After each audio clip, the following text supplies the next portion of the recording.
कसे आहात सगळे? मजेत ना? मजेतच असायला हवं. मी पूनम तुमचं सगळ्याचं खूप खूप मनापासून स्वागत करते आपल्या नवीन कधी व्हिडिओमध्ये. आणि सर्वांना श्री स्वामी समर्थ आणि सगळ्यांना दिवाळीच्या हार्दिक हार्दिक शुभेच्छा. बघा, हे सगळं बघून तुम्हाला वाटलंच असेल की मी दिवाळीला आले, तुम्हाला माहीत झालंच असेल की मी गावाला आलेली आहे. तो बघा, इथे मस्त छान अशी दिवाळीची सुरुवात झाली आहे. सगळीकडे माळा वगैरे लावणं झाल्या आणि मस्त छान आता लायटिंग्स वगैरे ते पण लावणं सुरू आहे. बघा, घर दरवाजांना आम्ही सगळ्यांना माळा वगैरे लावल्या आणि गावाला आलो आहे. तर गावाला आल्यावर तर ह्या सगळ्या गोष्टी होणारच आणि आपलं घर सोडून आपण दुसरीकडे तर दिवाळी बनवणार नाहीच, म्हणून आम्ही गावाला आलो होतो. बघा, सगळ्या संध्याकाळचा हा व्हिडिओ आहे. थोडं क्लिप घेऊन मी एक मोठा व्हिडिओ बनवलेला आहे, कारण इकडे गावाला आल्यावर सगळं शक्य नसते करणं, कामं आणि ह्या सगळ्या गोष्टी. पण जेवढं पण होईल तेवढं पण मी करण्याचा नक्की प्रयत्न करेल आणि तुमच्यापर्यंत पोचवण्याचा पण प्रयत्न करेल. तर इथे मस्त हळदीचं लेपन, त्यावर दिवे वगैरे बघा किती सुंदर दिसत आहे. लायटिंग पण लावणी झाली आहे, अर्धी झाली आहे, अर्धी लावायची आहे, कारण की थोडी लायटिंगमध्ये बिघाड झाली होती म्हणून.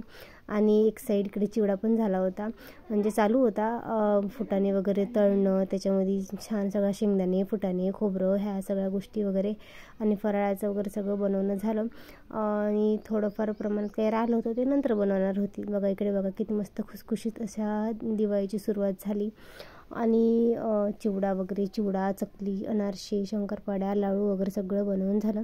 आणि संध्याकाळी नंतर मी इथे पूजेला लागली आहे. म्हणजे धनत्रयोदशीची पूजा मांडायला सुरुवात केली. तर ही पूजा का मांडली जाते हे मी तुम्हाला थोडक्यात सांगेल. धनत्रयोदशी आरोग्य आणि समृद्धीचे प्रतीक मानले जाते. या दिवशी भगवान धन्वंतरी व माता लक्ष्मीची पूजा केली जाते. ह्या दिवशी सोने, चांदी, दागदागिने, नाणी, बिस्किटे खरेदी केल्याने धनवृद्धी होते. धन म्हणजे संपत्ती आणि तेरस म्हणजे कार्तिक महिन्याच्या कृष्ण पक्षातील त्रयोदशी तिथी. या दिवशी भगवान धन्वंतरी यांचा जन्म झाला. ते आयुर्वेद आणि आरोग्याचे देव मानले जातात. त्यामुळे हा दिवस आरोग्य आणि समृद्धीची सुरुवात मानला जातो. ह्या दिवशी काय केले जाते? सोने, चांदी, भांडी किंवा इतर मौल्यवान वस्तू विकत घेणे शुभ मानले जाते. घरात लक्ष्मीपूजनाची तयारी सुरू होते. संध्याकाळी दीप प्रज्वलन करून देवी लक्ष्मी आणि कुबेरांची यांची पूजा केली जाते. श्रद्धा असे मानले जाते की या दिवशी काहीतरी नवीन खरेदी केल्यास वर्षभर घरात समृद्धी आणि सुखप्राप्ती होते. धनत्रयोदशी या सणामागे एक मनोवेधक कथा आहे. कथित भविष्यवाणीप्रमाणे हेमा राजाचा पुत्र आपल्या 16व्या वर्षी मृत्युमुखी पडणार असतो. आपल्या पुत्राच्या जीवनाची सर्व सुख उपभोगावेत म्हणून राजा व राणी त्यांचे लग्न करतात. लग्नानंतर 14 दिवस हा तो मृत्युमुखी पडण्याचा भयंकर दिवस असतो. या रात्री त्याची पत्नी त्यात झोपू देत नाही. त्यांच्या अवतीभोवती सोन्या चांदीच्या मोहऱ्या ठेवल्या जातात. महालाचे प्रवेशद्वार हे असेच सोन्या चांदीचे भरून रोखले जातात. सर्व महालात मोठमोठ्या दिव्यांनी लखलखीत प्रकाश केला जातो. ती त्या वेगवेगळी गाणी व गोष्टी सांगून जागे ठेवते. जेव्हा यम राजकुमाराच्या खोलीत सर्परूपात प्रवेश करण्याचा प्रयत्न करतो तेव्हा त्यांचे डोळे सोन्या चांदीने दिपतात. या कारणास्तव यम आपल्याला जगात यमलोकात परतो. अशा प्रकारे तिने राजकुमाराचे प्राण वाचवले, म्हणून या दिवसात यमदीपदान असेही म्हणतात. या दिवशी सायंकाळी घराबाहेर दिवा लावून त्यांच्या वातीचे टोक दक्षिण दिशेस करतात. त्यानंतर त्या दिव्यास नमस्कार करतात. याने अपमृत्यू टळतो असा समज आहे.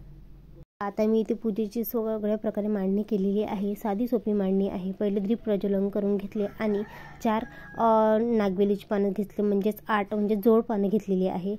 पहिले मी गणपती बाप्पाची स्थापना करून घेतली, मग लक्ष्मीदेवींची स्थापना केली, मग कुबेरांची स्थापना केली आणि नंतर मग विष्णू भगवानांची स्थापना केली. तेच ज्या जोड पानं आहे त्यांच्यावर थोडे आपल्याला तांदूळ ठेवायचे आहे, त्यांच्यावर सगळ्या ह्या देवतांची स्थापना करायची आहे. तर तुमच्याकडे जर असेल कुबेर देवतांची मूर्ती किंवा काही, तर तुम्ही ते पण स्थापना करू शकतात. नंतर मी ते कलशाची स्थापना करून घेतली आणि म्हणजे ही जी चांदीची मूर्ती आहे माझी लक्ष्मीची, ही माझी तिजोरीतली मूर्ती आहे. ते मी लक्ष्मीपूजन आणि धनत्रयोदशी ह्या सगळ्या दिवशीच मी पूजेच्या दिवशीच वास बाहेर काढत असते आणि त्यांची छान पूजा करत असते. म्हणजे आपल्याला पंचामृत, दूध, दही, तूप ह्या सगळ्या गोष्टींनी आणि पाण्याने स्नान घालून त्यांना पूजा करत असते, त्यांचं अभ्यंग स्नान करत असते. तर आज अशा प्रकारे धनत्रयोदशीची पूजा मी इथे मांडलेली आहे. आणि तुमच्याकडे काय दागिने आहे ते पण तुम्ही इथे ठेवू शकता. आणि नंतर हे बघा, हे कॉईन आहे, दत्त महाराजांची मूर्ती वगैरे. यांना मागच्या वर्षी शाळेत म्हणजे भेटले होते दिवाळीचं गिफ्ट म्हणून, ते पण मी इथे नवीन वस्तू म्हणून पूजेत ठेवत असते. आणि यांची पूजा वगैरे झाल्यानंतर नंतर मी पण यांना तिजोरीत ठेवत असते.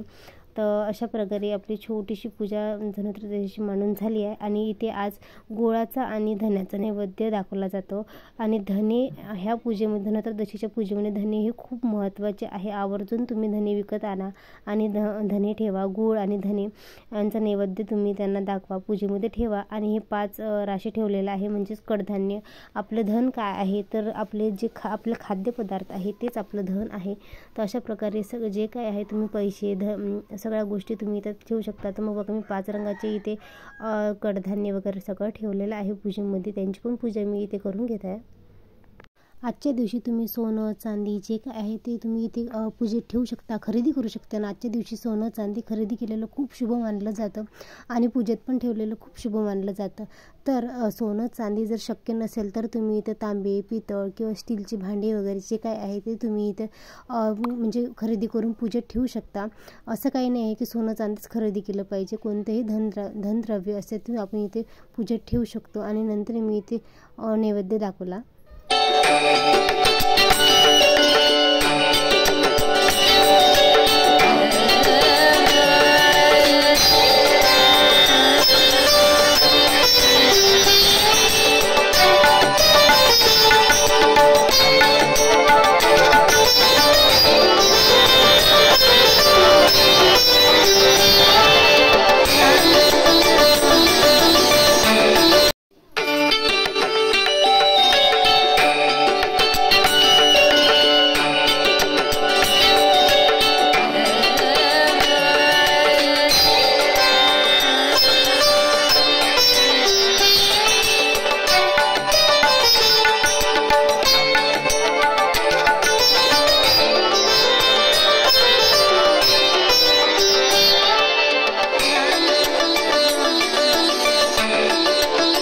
तर अशाच प्रकारे माझी आज धनत्रयोदशीची पूजा इथे पूर्ण झालेली आहे. तर पूजा तुम्हाला कशी वाटली हे तुम्ही मला कमेंटमध्ये नक्की सांगा. आणि यापुढचे व्हिडिओ हे गावाकडचेच येणार आहे, कारण की आता दिवाळीच्या सुट्ट्या लागलेल्या आहेत. तर आम्ही गावाकडे आलो आहे. वसुबारसचा शॉर्ट्स व्हिडिओ बनवला होता आणि धनत्रयोदशीचा पण शॉर्ट तुमच्यासोबत शेअर केला आहे. आणि आज लॉंग व्हिडिओ शेअर करत आहे. तर आजची पूजा ही कशी झाली मला तुम्ही कमेंटमध्ये नक्की सांगा. आणि काही चुकलं असेल माझं ते पण तुम्ही मला कमेंटमध्ये नक्की सांगू शकता. वसुबारसच्या दिवशी आपण 12 दिवे लावले होते, तर आता धनत्रयोदशीच्या दिवशी आपल्याला 13 दिवे लावायचे आहे. आणि जे आपण वसुबारसच्या दिवशी जे 12 दिवे लावले होते तेच तुम्ही इथे कंटिन्यू करू शकता. तुम्ही त्याच्यात एक दिवा वाढवायचा, म्हणजेच 12 दिव्याचे 13 दिवे करायचे आणि इथे देवाजवळ ठेवायचे. आणि पूर्ण दरवाजांना वगैरे इकडे तिकडे दिवे लावून द्यायचे. आणि आज यमदीप दान करायचं आहे, ते पण संध्याकाळी करा. आणि कणकेचा दिवा वगैरे बनवा. आणि संध्याकाळी म्हणजे सायंकाळी दक्षिणेकडे दिव्याचं तोंड करून इथे दिवा लावायचा आहे. आणि नंतर ते तुम्ही निर्माल्यात वगैरे टाकू शकता. चला तर मग आजचाच व्हिडिओ इथेच मी एंड करत आहे. व्हिडिओ आवडल्यास व्हिडिओला लाईक करा, शेअर करा आणि सबस्क्राईब करा. आणि व्हिडिओत काय चुकलं वगैरे असेल तर मी इथे माफ करा आणि मला कमेंटमध्ये नक्की सांगा. आणि दिवाळीच्या सगळ्यांना खूप खूप शुभेच्छा. माझी पूजा कशी झाली हे पण तुम्ही मला कमेंटमध्ये नक्की सांगा. चला तर मग ह्याच पॉझिटिव्ह नोटवर इथेच मी व्हिडिओ एंड करत आहे. Bye bye.